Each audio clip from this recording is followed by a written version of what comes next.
It's our great pleasure to welcome to our 2022 Online Trend Summit, marketing lead from NewFish in New Zealand, Eleni Yianna Hogg. Today, Eleni joins us to talk about reimagining seafood with ocean-based, plant-based foods. We're going to be talking about the NewFish journey so far. We're going to be talking about seaweed, microalgae, and of course, much, much more. Thank you so much, Eleni, for joining us today. Welcome to our virtual stage. Thanks so much for having us. Excited to be here. Great stuff. Well, in a few moments, we'll jump into the conversation. But just before we do that, a note to attendees: if you're participating in today's summit as a Trend Hub subscriber, you can discover more about the topics covered in this discussion in the 23-24 Food, Drink, Cuisines and Ingredients Trends framework on Trend Hub. So let's kick off, Eleni. First up, welcome to the summit. Where are you speaking to us from? Yeah, thanks. So I'm joining from Aotearoa, New Zealand, specifically Nelson, which is in the centre of New Zealand. So it's known for sunshine, beaches, locally grown produce and seafood, and also marine science. And it's a bit of a creative hub too. We have Clay Week happening at the moment. Oh, amazing. Oh, that's fantastic. Well, I mean, it's great that it's kind of such a marine science hub, and I know we're going to talk a lot more about that shortly. Can you tell us a little bit about NewFish? What is it? Give us an intro. NewFish is a growing biotechnology venture from New Zealand, and we're on a mission to reimagine seafood utilizing microalgae technology. And what we're trying to do is allow consumers to eat towards abundance, which is our tagline, which we'll talk about later. And currently we're exploring the development and commercialization of future-friendly, value-added seafood products, but also entirely new primary industries for New Zealand, specifically the cultivation and processing of microalgae. Okay. And also, to a lesser extent, macroalgae or seaweed, as it's more commonly known. So NewFish started really with a paua saucisson, which is a type of salami made from Aotearoa, New Zealand's endemic Blackfoot paua, or abalone, as it's known internationally, and Korobuta pork, which is kind of the wagyu of the pork world. Yeah. So in New Zealand, paua is a prized taonga or treasure, but we found that certain parts are discarded. And when we export this product, it's actually often bleached to make it look like a white abalone from other countries, which is more common. Okay. And so we wanted to reinstate the mana or brilliance of this product and create something really luxurious, worthy of the precious species. Yeah. And the creative director, Vaughan B, is a leading New Zealand chef who's travelled the world. He's worked at restaurants like Noma and is exceptionally creative. So he created this novel product that was really popular in his restaurant, Amersfield, down south. And so, yeah, we wanted to take the saucisson to the world. Wow. I mean, it looks absolutely incredible. I've tried to buy it. Unfortunately, you don't ship it to internationally just yet. But it looks absolutely, it looks absolutely incredible.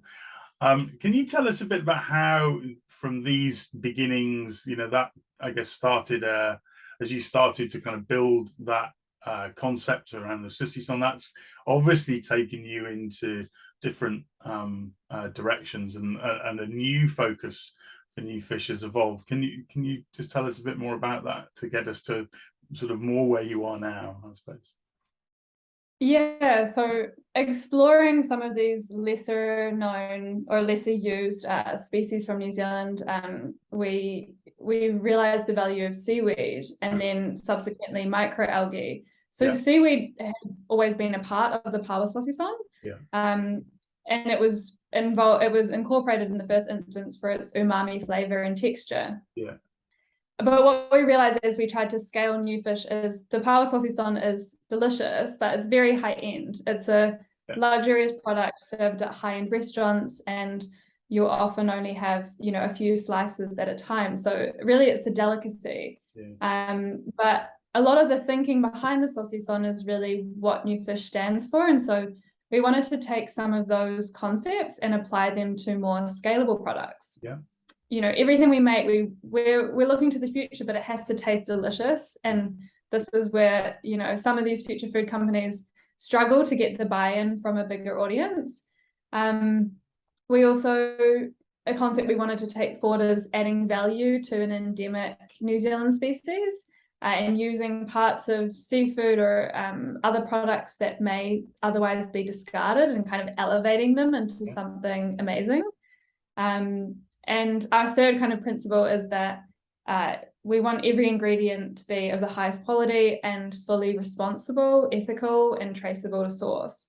Our investors pushed us to think bigger and to go global. Yeah. And so we started to look at other proteins and discovered the potential not only for macroalgae, but microalgae, which has huge potential to solve the world's challenge to access quality protein without eroding our natural resources. Yeah, no, absolutely. And how then has that changed the focus, I guess, to where NewFish is now as a business? The focus today is utilizing technology to create more abundant foods and nutrition that can feed our next generation. Yeah. And it's really important to us that this doesn't cost the earth or our oceans. Yeah.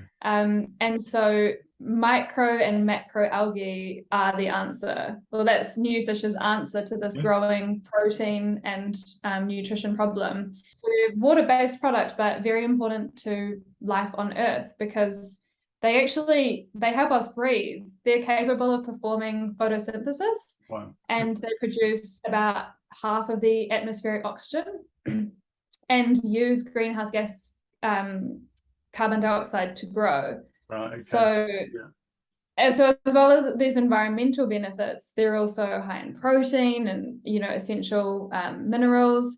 They've got compounds like carbohydrates, polyunsaturated fatty acids. But very interestingly, especially from a commercial perspective and to make a lot of impact, they can also be grown fast and at scale and then manipulated into different products. So they're really microalgae is this enormous untapped resource. There's only a few strains commercially available when hundreds of thousands exist. So like all of those many different thousands, they all have slightly different properties from a nutritional perspective. From a nutritional perspective and how they behave, the color, how they grow.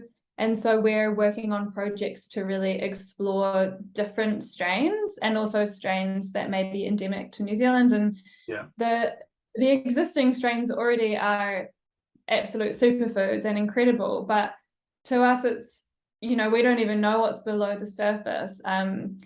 And even if we find more strains that are similar to what's already available, that's a good thing. But, the possibilities are endless really, because they're just so tiny and so potent that, we're excited for what we could find as we delve deeper into the subject. Can microalgae be grown and cultivated outside of the ocean? Can it happen in a scaled environment that is not in the ocean, if you know what I mean? And does that even make sense?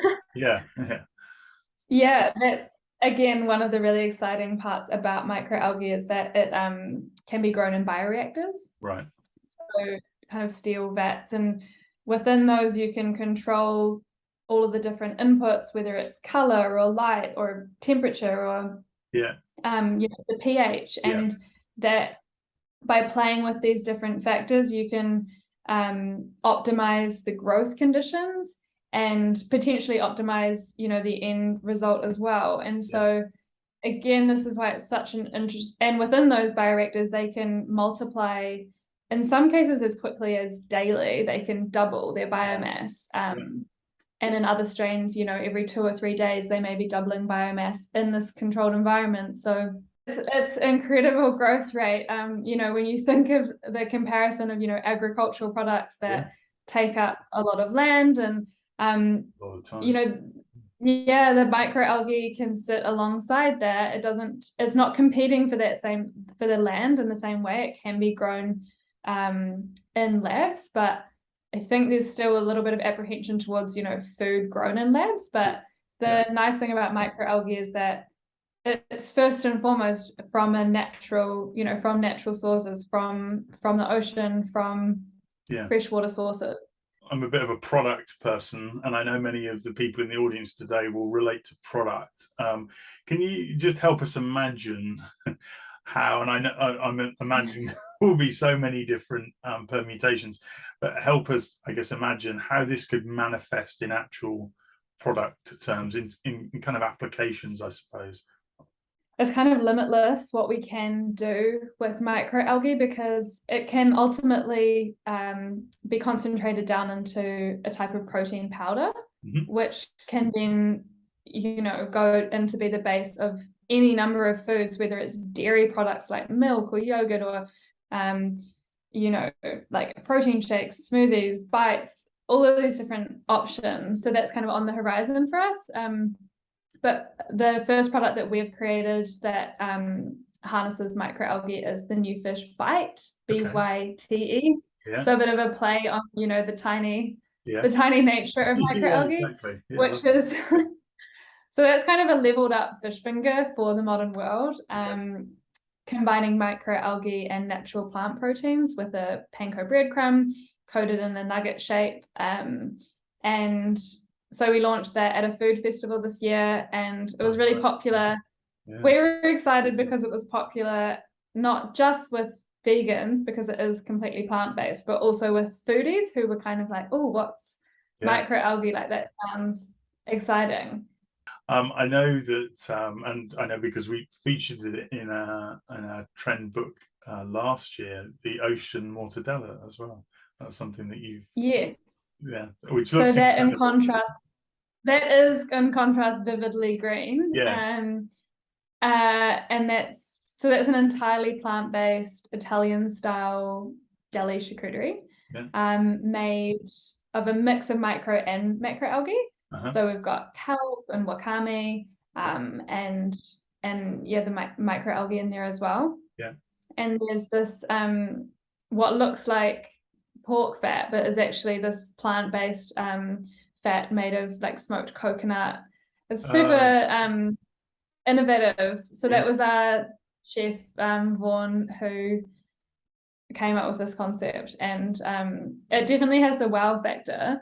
Again, the mortadella sits more in that like luxury restaurant setting, although it still has potential, as mortadella does, in sandwiches and that kind of thing. So we've actually recently partnered with Sophie's Bionutrients, who are also kind of global leaders in this microalgae protein powder development space. And so together we're testing some of these new applications in parallel to us looking at some endemic and native strains of protein powder here, of microalgae here. Can you tell us a little bit more, because there's a real undertone here about working in harmony with nature and sustainability, how these ocean ingredients are harvested. When we think about conventional fish and seafood, fishing and processing, there's inherently a lot of waste around that. How do you mitigate that in what you do? We try to get creative with waste. There's certain parts of the paua, for example, the hua, which is kind of the guts, which is often discarded, it's often trimmed, but we actually found it added a lot of flavor to the saucisson, and it added this kind of unique texture as well. So I think a lot of it is creativity, and also just it's getting around some of those initial like prejudices, in different markets. I used to live in China, and in China there are parts of the fish, like, the most honored guest at the table will be served the eyeball of the fish. Whereas the intern's the one getting like a standard fillet. And so some of that is, culture, is the question of culture.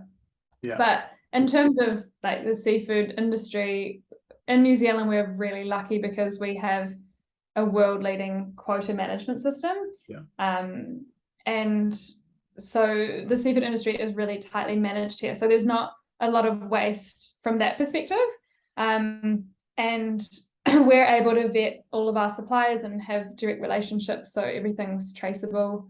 Like every power saucisson has a little QR code on the tag, which links to the batch information where it's produced, and you can go back and trace every single supplier detail. But yeah, really, I think it's about being inspired by the waste product rather than seeing it as a barrier. No, and often, as you say, those things, those elements often add a huge amount of flavor as well. I think, you know, if you look at how even just things like skins of, you know, vegetables and those types of things, they often really deliver on from a flavor perspective. So rather than discarding them, leaving them on, or processing them in a different way. I want to just take us from, and we're talking very specifically at I guess a product and application level, right up to the kind of highest level, and say, you know, how can your work and what you're doing and what you're setting out to do help solve some of the biggest food system challenges, do you think?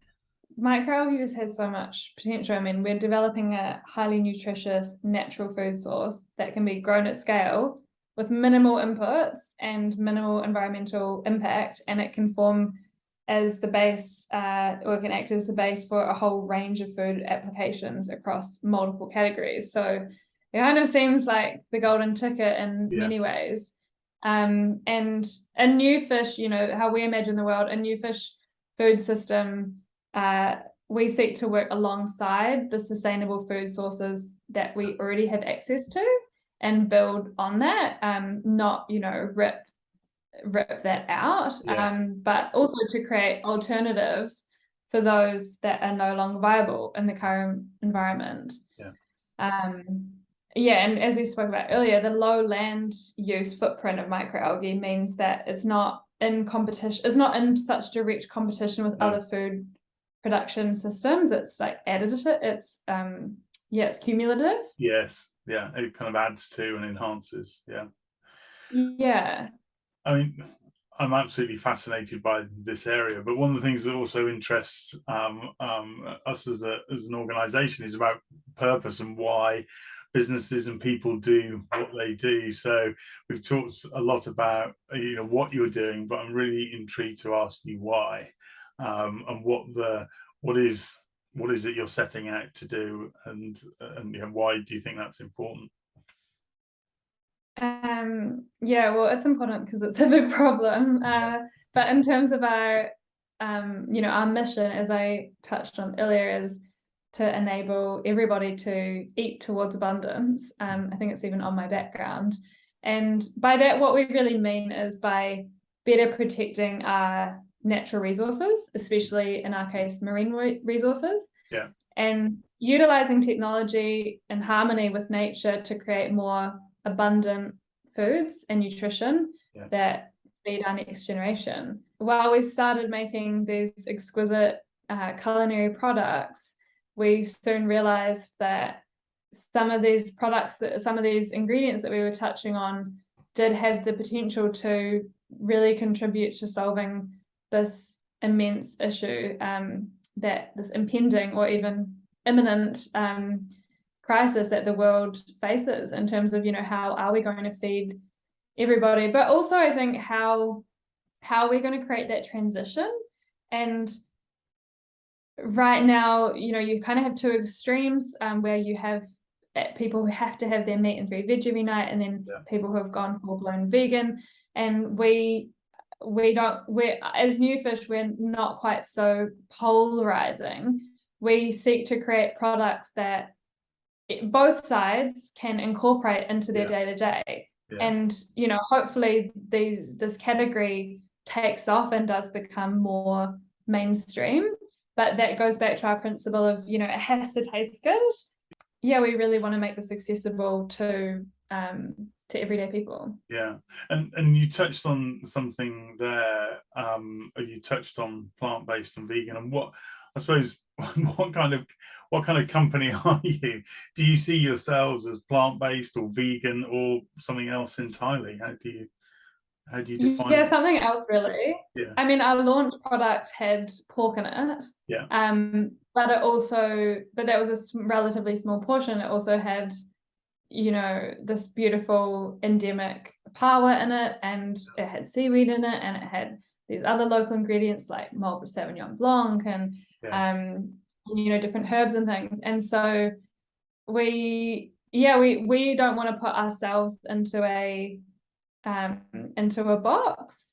But in saying that, the microalgae products, a lot of them we will continue to probably go further down the more plant-based, ocean-based products. But yeah, really we're a biotechnology company and at the intersection of food and science. Yeah. And so some products will be vegan or plant-based, but they're designed not only for the future generation, but also for today's consumer. So kind of future friendly, but with no compromise on taste. To pick up on your point there about consumers, how I think with anything like this, you have to meet consumers where they are now, and then move forward on a journey. When I think with the products that you've talked about and how you're moving forward, it seems that you're really striving to do that. But how have consumers engaged with NewFish so far? I mean, it's fascinating for me and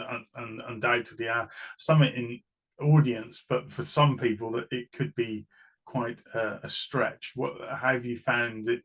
How's it been received so far? We've had an exceptional response from our chef community. Yeah. We have a really strong chef community partly because we have a chef on our team who's really popular. But yeah, through the product as well, and as the story has got out there more, chefs who run some of the top restaurants in our country are selling the power saucisson. And so for the saucisson, this puts us in the really fortunate position of knowing that our products are going to be really well presented when a consumer's trying it for the first time. Yeah. And so to date, our products have been more food service targeted. So we've been sharing the story with chefs, who then share it with consumers. And we've found they're really receptive and excited to see something novel and different. For the saucisson product, for them to make that themselves, I mean, it's naturally fermented for between 3 to 5 months and took years to perfect and develop, and is still, it's still a work in progress, really, in the sense that you're working in small batches and there's a lot of variables when you're fermenting. And so this is still a very artisan product. So yeah, in terms of the reception, chefs are really excited by that. And they then share that story with consumers who are really receptive. Yeah. But for the bites, the microalgae bites, we showcased those at a consumer-facing pop-up event earlier this year, called Wellington on a Plate. A couple of our team were there, and they said that when they chatted with people and shared the story and explained what microalgae actually was, people were just so engaged and so interested, and they also recognized it as something kind of novel. Some people thought, oh, it tastes a little bit like falafel in terms of the texture, or people's natural is to make that connection. But to what they already know. But overall people were fascinated, and I think people are interested for more, but it has to taste good. Absolutely, it's got absolutely right. And I guess with your culinary heritage as well, that's something that is naturally in abundance within your business and your culture. It has to deliver on the taste and experience, doesn't it? What does the next 5 years look like for you? What are the key things that you hope to achieve in that time? So a lot has happened in the last 2 years, and in 5 years we plan to be an R&D focused microalgae food and biotechnology company. Transitioning a little bit to selling more B2B solutions and ingredients. So this means building a pre-commercial production capacity here in New Zealand. and working on those, securing and also optimizing those new strains of microalgae. And so we'll be building out our team with scientists, and building on the collaborations we have with partners like universities and science institutes, and creating and marketing specialized ingredients and applications that focus on consumer needs, and just seeing how far we can take microalgae into a whole range of different products. Amazing. I'm sure all of the summit audience are equally excited to see, you know, where this can go, how you can take it into many different spheres of our food world. It's going to be fascinating to see, and it's incredibly exciting. And you're just here at the beginning of the journey, and that you can imagine a whole hockey stick shape of business evolution to come. Really, really exciting. Eleni, a huge thank you from Team TFP and the 2022 Summit audience for sharing your experience, your knowledge, your journey so far. It really has been an eye-opening and thought-provoking session. Thank you so much for joining us. Thanks so much for having us. Yeah, we're really excited as well, and we'll be sure to share the progress with you as we go. Thank you from New Zealand. Yeah, most definitely. Thank you.